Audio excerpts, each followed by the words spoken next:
Hey, I'm the Autark Flame. I'm Crazer. And welcome to the greatest video game character. This is a bit of a debrief about what's going to be going on with this series and our site, the Chaos Theater. So we're going to start off with how we developed the list.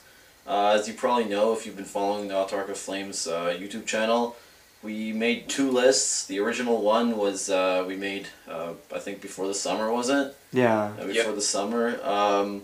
What we did with that was we all said, alright, let's put down 30 of our favorite heroes and villains, just put them down on the list and let's see what we all have. So the ones that like 2 or more people put down, we automatically put on the list. So, you know, those are the most popular ones, like Mario, Sonic, let's see, villains. The most popular one was Ganon or Bowser. Yeah, you know, the standards. So from there on, we were probably at like 15 or so for each category, as I remember, and then we each said, like, let's just pick 2 heroes, 2 villains that we each think should be on the list, and we just put them on. So we each had our sort of preferences. One of our bloggers, Rince, he put down some interesting choices, you know, Paperboy. Paperboy, yeah. We're going to get to that one. That's going to be one of the highlights of this round, I can tell you. And Jan is a big fan of The World Ends With You, so he put Neku and Sho Minamimoto from that game. And I put down Dorman from Shadow of the Colossus, Amaterasu from Okami, and Yami from Okami, among others. So I didn't do much. I just kind of smiled and nodded. Yay! And behind the camera is Chewy. Sup, guys? Yes, he is the third ranger. Yeah, third ranger for the win. You know, we had our list, we posted it, but by the time we were planning on doing it over the summer, but you know, everyone was on vacation, different times, we were all busy, and to be honest, we really weren't that thrilled with our list. So we kind of scrapped the project at first, but you know, September, I think we got back into it. We decided we're going to revise the lists, change them up, because there were a couple fillers here and there.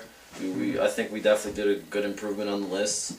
And by the time we were done, you know, as you guys know, there were 4 hero and villain slots left, and we let you guys pick those. So from then on, what we did was, from your votes, we got the 3 most popular heroes and villains from each category, and we added those to our list. And then what we did after that was we got one hero and 1 villain that we thought, like, they had lower votes in the counts, but we thought they would be very interesting, and because of your fan suggestions, we decided to take them. So the key with that one was that, like, they had to be fan suggestions. Someone had to have put them down. So, in accordance with that. So let's move on to how each matches worked. I mean, we've slightly talked about this one in a couple of videos, but we haven't really done a full rundown on how we're doing them. So, you want to talk about that? Yeah. So first, there are 4 different categories for the greatest video game character matches.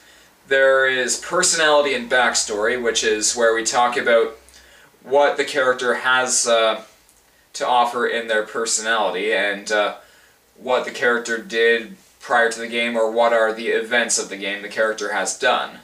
The main thing was we tried to strike a balance. I mean, if either personality or backstory was pretty even, but one character really excelled in another category, we gave it to that one, despite the other character having an advantage in, say, backstory. If it was another thing that we will be doing is there are indeed ties. We sometimes do tie at the category if they're evenly matched. So that's another thing you guys probably didn't know up to this point. Next category is character achievements. This is about what the character has done, what really makes them unique, what separates them. For example, like Mario saves princesses, Samus helps save the universe, Bowser has done both. So pretty much whoever's the most bamf, they get the point. Like the thing we did with this one is that we looked at both classic examples of great heroes and villains, but then From there on, we also looked at like unique examples, stuff like that the average hero or villain didn't do, but like this guy did. And that's really, if it was like tied between like standard sort of achievements, we kind of moved on to those. So the third one is iconic status. How recognizable a character is in relation to the character he is fighting. So, if you, for example, if you've got Mario against, say, Paperboy, to use a pretty easy example. Mario, in terms of iconic value, he's the most recognized character in gaming history, so yeah, he would wipe the floor in that category, so... Also, we didn't just give it to, like, the old games, like, if a game's from, I don't know, the 80s or something, and another game's from 2000s, we didn't just automatically give it to the character that came first, because that honestly doesn't matter, it's how, like, recognized it is. The biggest point in this one is, like, if you haven't played games and you've heard of this character, that's a huge plus in iconic status, because, you know who that person is, despite the fact you've probably never played a video game in your life. And the last category is who would win in a fight. Now, this is where certain characters suffer. Like, say, Pac-Man or the Ghosts or Dig Dug, maybe. Dig Dug, not so much, but Pac-Man, say, like, a character with a gun is, whereas Pac-Man might be more recognizable, the person with the bigger artillery, the greater power overall, is likely going to be the winner of this kind of match. Oftentimes when we were having problems deciding, we flat out, like, if we laid out their arsenal and they were about equal, and we laid out, like, their special skills and they were about equal, what we did was we tried to decide in terms of, like, did one character have better short-range or long-range weapons? Because if one character has, if they both have about equal, like, short-range, but one character has better long-range, we obviously gave it to them, or vice versa. The thing that we also really, like, thought about was, like, long-range definitely trumps short-range. So unless one character has like an overwhelming advantage in short range, usually the character with the longer range weapons would definitely win in that category. Doesn't matter how big of a sword you have, if I can pop a cap in your ass, you're dead. Exactly. Exactly. So, there are 32 matches with all 64 entrants, and in each match, 2 characters will duke it out, and if we eventually have a tied score, including wins, losses, and ties, we leave it up to you. You, the fans. You get to choose who is going to win based off a tie. Now, just before we even get into a tie, I'm going to flat out say that if you want to vote for one character, you're just going to put his name at the top, space, just leave an empty line and then leave a description or like other stuff you want to say. Just leave the character's name right at the top, very clear, nothing next to it, so that we instantly know. If we can just scan down the results and check like, oh, you want this guy to win, this guy to win, this guy to win. Not that we have to like hunt through your entire block of writing to find who you want to win. Because despite most of the votes for the fan choices to the list were pretty decent, but some of you just didn't get, it, so... Yeah, it kind of annoys us. No offense, but, We're lazy. Yeah, we're lazy, and, we kind of like a bit of neatness every now and then. I mean, when you're searching through, like, 10,000 comments or so, you really don't want to, like, be searching for who you want to pick out of that. We will be not counting your vote. We're sorry. Yeah. Invalid ballot. Just straight up.